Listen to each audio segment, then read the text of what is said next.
Untuk teman-teman yang sudah follow saya di Instagram, mungkin pernah lihat postingan saya tahun lalu di mana saya diundang oleh seorang konglomerat untuk bisa makan siang di rumahnya.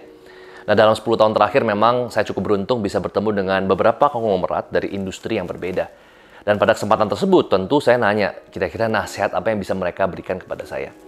Dan saya bisa rangkumkan ada 10 nasihat yang saya bagi menjadi 2 video. Nah, part pertama sudah saya upload, dan kali ini saya akan mengupload part yang kedua, yaitu nasihat yang ke-6 sampai nasihat yang ke-10. Jadi pastikan teman-teman make sure untuk ikutin video sampai habis. Nasihat yang ke-6, offer a help, atau tawarkan bantuan. Nah, kisah ini dimulai ketika seorang konglomerat ini masih muda, saya sebut saja pengusaha Indonesia. Nah, pada saat itu dia melakukan perjalanan bisnis menuju Jepang, dan dia bertemu dengan beberapa pengusaha Jepang. Nah, ada satu pengusaha Jepang yang cerita kepada dia. Dia mengatakan bahwa saya ingin berbisnis di Indonesia, tapi ketemu dengan berbagai macam halangan, mungkin regulasi, mungkin ada hal-hal yang memang dia tidak bisa solve karena dia adalah orang Jepang. Nah, kemudian pengusaha Indonesia ini mungkin dalam hati dia berpikir bahwa saya tidak punya produk untuk saya tawarkan, sehingga saya bisa mendapatkan benefit kalau misalkan saya menolong pengusaha Jepang ini. Jadi akhirnya dia pikir-pikir, tapi saya bisa bantu pengusaha Jepang ini untuk berbisnis di Indonesia, karena kebetulan saya punya relasi, saya punya kenalan, yang bisa membantu pengusaha Jepang ini. Walaupun secara langsung dan tidak langsung tidak menguntungkan saya sama sekali. Nah, tapi tanpa berpikir panjang, pengusaha Indonesia ini akhirnya memutuskan untuk menolong pengusaha Jepang ini. Dan akhirnya ketika pengusaha Jepang ini mengunjungi Indonesia, betul-betul ditolong. Ya, ditolong tanpa pamrih, ditawarkan bantuan tanpa pamrih, dan walaupun tidak ada keuntungannya. Kadang-kadang kan kita bantu orang yang mungkin ada yang, oke, secara langsung nggak dapat keuntungan. Ya, secara langsung nggak dapat keuntungan. Tapi secara tidak langsung, tidak dapat keuntungan. Ini pun secara tidak langsung juga tidak mendapatkan keuntungan. Lalu kemudian bertahun-tahun berlalu, ya, pengusaha Jepang ini sudah berbisnis di Indonesia, dan selama bertahun-tahun ini memang mereka akhirnya hanya bertukar kontak dan menjadi teman. Ya, nah sekarang tiba-tiba ketika sudah menjadi teman, lebih akrab, akhirnya pengusaha Jepang ini menjadi pengusaha kunci yang membuat konglomerat ini bisa merintis bisnisnya menjadi sebesar saat ini atau sebesar sekarang. Nah, ini masih suasana santai makan siang dengan konglomerat tersebut. Saya pun akhirnya follow up pertanyaan saya. Saya tanya, kira-kira apa yang Bapak pikirkan saat menolong pengusaha Jepang ini? Nah, kemudian beliau menjawab bahwa pada saat itu saya tidak mikirin untung rugi, jangka pendek atau jangka panjang. Yang saya pikirin adalah ketika pengusaha Jepang ini datang ke Indonesia, siapa top of mind-nya? Saya ingin membuat ketika pengusaha Jepang ini datang ke Indonesia, ingat Indonesia, itu ingat nama saya. Nah, ini penting banget. Kalau misalkan saya pelajari dari nasihat ini, hal yang bisa saya pelajari adalah bagaimana kita diingat sebagai seorang figur. Bagaimana kita menjaga reputasi kita. Bagaimana personal branding kita. Kita ingin diingat sebagai apa. Nah, karena apa? Karena ketika kita atau nama kita menjadi top of mind dari orang-orang di sekitar kita, maka uang atau kesuksesan akan mengejar kita. Tanpa perlu kita mengusahakan untuk mengejar kesuksesan tersebut. Nasihat yang ke-7, numbers matter. Nothing personal. Nah, ternyata konglomerat itu punya satu kesamaan. Mereka adalah orang-orang yang pragmatis. Mereka jauh dari kata naif, apalagi subjektif.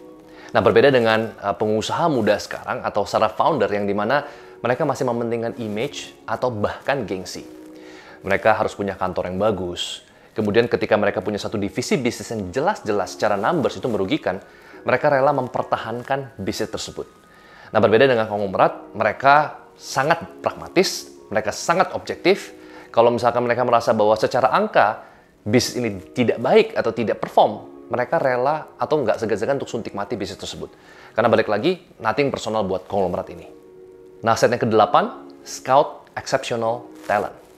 Nah, tapi sebelum saya jelaskan nasihat ke-8, kita coba gali lebih dalam apa sih pengertian dari konglomerasi. Nah, banyak orang Indonesia itu punya pengertian yang salah. Buat mereka, konglomerat adalah yang punya aset triliunan rupiah. Nah, padahal sebenarnya bukan nilai dari aset. Karena definisi yang sebenarnya dari konglomerasi adalah ketika satu organisasi itu menggabungkan different entities yang berbeda. Menggabungkan 2, 3, 10, atau banyak bagian organisasi yang berbeda menjadi satu grup yang sama, menjadi satu ekosistem yang sama. Ini adalah pengertian yang tepat mengenai konglomerasi. Nah, sekarang kita balik ke scout exceptional talent, mencari talent-talent yang sangat punya potensi yang luar biasa. Nah, buat seorang konglomerat, yang namanya talent, yang namanya opportunity, itu seperti harta karun. Seperti sebuah map atau peta. Nah, mereka biasanya adalah orang-orang yang ingin menjadi early bird, ya, menjadi orang-orang yang pionir, menjadi orang-orang yang paling awal untuk mensupport talent tersebut. Nah, jadi kalau misalkan teman-teman perhatikan, tidak ada konglomerasi yang mereka punya hanya satu lini bisnis. Rata-rata ketika mereka sudah punya hospital, mereka nanti pasti punya real estate, ya. Nanti mungkin mereka punya logistik, nanti mungkin mereka punya education, nanti mereka ada divisi mungkin di perbankan, di financial sector, ada juga yang di energi dan lain sebagainya. Jadi mereka itu tidak pernah hanya berpikir, oke, di satu lini saja. Karena dimanapun mereka menemukan opportunity, dimanapun mereka menemukan harta karun, apalagi talent-talent yang bagus, mereka langsung invest earlier. Mereka adalah early believer. Jadi bukan orang-orang yang memang datang terakhir ketika cycle sudah berakhir. Mereka adalah orang-orang yang paling pertama kali percaya dan mereka invest atau ajak gabung supaya ekosistem mereka semakin lama semakin besar. Nah, dengan framework yang sama, belajar dari nasihat-nasihat yang saya dapatkan dan saya kumpulkan dari banyak konglomerat, kami dari Solve Ventures, kami juga selalu secara rutin bertemu dengan banyak talent. Ya. Jadi seminggu kurang lebih di kalender kita ketemu dengan 2-3 portfolio company yang masih early stage. Nah, kenapa? Karena kita percaya bahwa mereka mungkin suatu saat nanti akan menjadi perusahaan yang besar. Nah, akhirnya kita mencoba untuk mengkurasi mereka, dan sampai hari ini, setelah kurang lebih hampir 4 tahun, kami sudah berinvestasi lebih dari 15 perusahaan. Ya, dan kita mencoba untuk mengkombinasikan perusahaan tersebut menjadi sebuah map untuk mencapai tujuan yang lebih besar, membuat sebuah ekosistem yang lebih besar. Dan dari beberapa belas perusahaan, kami sudah berhasil exit 3 perusahaan yang nilainya signifikan. Ya, artinya adalah kami masuk sebagai early investor dan kami menjual dengan nilai 2,5 sampai 3,5 kali lipat. Nasihat yang ke-8, seek for the third door. Nah, basically dalam dunia bisnis atau dalam kehidupan kita sehari-hari, itu hanya ada 2 pintu. Ya. Pintu pertama adalah jalan menuju yang biasanya mayoritas orang lakukan. Misalkan contoh teman-teman ingin pergi ke konser, ya, atau misalkan datang ke sebuah restoran, dan kebetulan misalkan restoran tersebut ramai, kita lewat pintu depan, dan pintu pertama adalah pintu di mana kita antri bersama dengan pengunjung yang lain. Ya, jadi kita menjadi rakyat biasa. Kalau misalkan kita ke Disneyland, ya, ada beberapa tempat yang memang ramai banget, ya, kita ngantri. Itu adalah first door atau pintu yang pertama. Pintu yang paling common, yang paling umum, dan 80-90% orang akan lewat jalan tersebut. Nah, tetapi jangan lupa ada yang namanya second door. Nah, ini menarik. Second door ini nggak semua orang bisa punya akses. Nah, second door ini adalah sesuatu yang memang kita perlu bayar lebih. Misalkan contoh red carpet, ya, kita bayar VIP pass, kita bayar fast track, ya, kita bayar mungkin platinum seat dan lain sebagainya. Jadi sehingga orang-orang ngantri karena kita sudah member yang kita bayar dengan uang. Jadi kita barter value dengan uang. Kita bisa lebih cepat lah daripada orang-orang 90% yang memang harus ngantri di pintu yang pertama. Nah, tetapi konglomerat itu tidak hanya senang atau berpuas diri pada pintu pertama dan pintu kedua. Ya, mereka justru mencari pintu yang ketiga atau the third door. Nah, pintu ketiga ini kadang-kadang adalah pintu yang memang di luar daripada pola biasanya. Kadang-kadang orang-orang mungkin masuk di restoran yang lewat pintu depan, ini bisa masuk lewat pintu dapur misalnya. Jadi mereka muncul-muncul udah di dapur, ya. Nah, pintu ketiga ini adalah pintu-pintu yang eksepsional, yang biasanya berhasil ditemukan oleh orang-orang jenius. Dan sekali lagi, banyak konglomerat adalah orang-orang yang jenius, di mana mereka mampu menemukan pintu yang ketiga. Nah, karena para konglomerat mereka mengakses pintu ketiga atau the third door, mereka mendapatkan informasi yang lebih dulu daripada kita. Mereka mendapatkan informasi yang jauh lebih dulu daripada majority 90% orang. Jadi kalau misalkan teman-teman lihat di sebuah restoran mahal, itu ada menu yang sangat cantik, ya, dihias dengan sangat bagus, yang membuat harganya menjadi mahal, padahal sebenarnya ingredients-nya itu ingredients yang biasa, yang mungkin kita bisa beli di supermarket. Kalau misalkan kita mungkin mundur sedikit sebelum itu presentasi jadi makanan restoran bintang 5 yang dijual dengan jutaan rupiah, kita masuk mundur sedikit di dapur, masih dalam bentuk bahan baku yang memang setengah jadi atau setengah matang, atau bahkan yang raw sama sekali, maka harganya satuannya kalau dikumpulin, belum dipresentasikan, itu harganya mungkin hanya 1/5-nya, jauh lebih murah. Nah, pintu ketiga memungkinkan banyak konglomerat, mereka mengakses bahan baku tadi pada saat masih ada di dapur. Nah, ini relevan sekali terhadap apa yang ditampilkan di sosial media, yaitu sebuah menu yang di-prepare sedemikian rupa, sehingga kelihatan seperti restoran di hotel bintang 5 yang dijual dengan harga jutaan rupiah.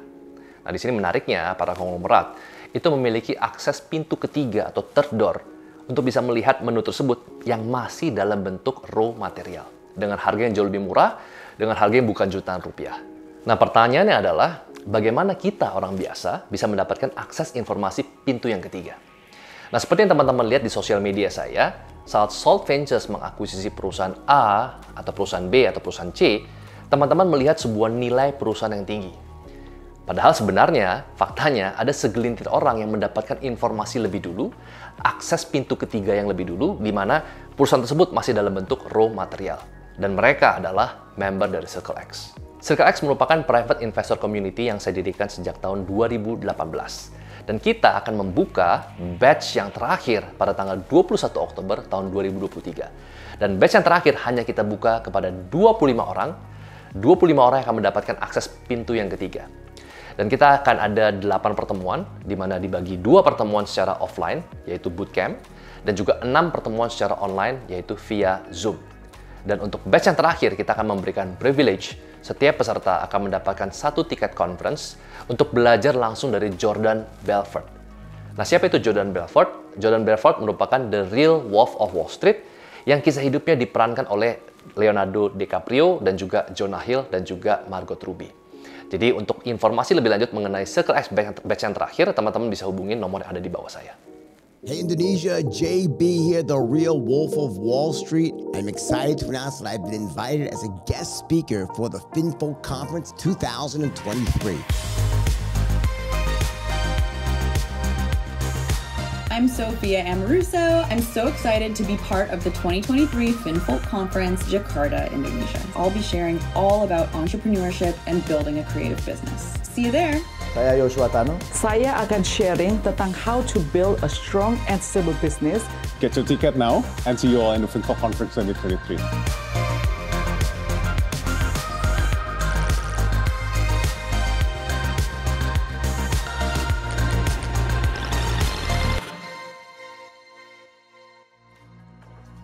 Nasihat yang ke-9 adalah simplicity. Nah, di sini para konglomerat ternyata punya satu kesamaan. Secara metafora, mereka itu tidak menjual vitamin. Mereka menjual painkiller. Nah, bedanya apa? Kalau misalkan vitamin itu ibarat kalau misalkan kita minum vitamin kan nggak akan langsung dapat efeknya. Efek itu jangka panjang. Jadi, konsep mereka secara simple adalah mereka ingin mengatasi sebuah masalah dan mereka memberikan solusi yang secepat mungkin. Yang seinstan mungkin, yang efeknya itu langsung bisa dirasakan. Dan biasanya solusi instan tersebut itu dibagi menjadi 2. Yang pertama adalah menjual produk yang semurah mungkin. Karena itu kan efeknya cepat ya. Kalau murah itu kan orang nggak perlu mikir. Tetapi murah, namun bisa di-scalable. Ya, produk tersebut bisa diproduksi secara massal, secara cepat. Ya, jadi gampang untuk didistribusikan. Atau yang kedua, kita menjual produk yang sangat mahal. Dengan margin yang sangat tinggi. Dijual kepada sebagian kecil orang.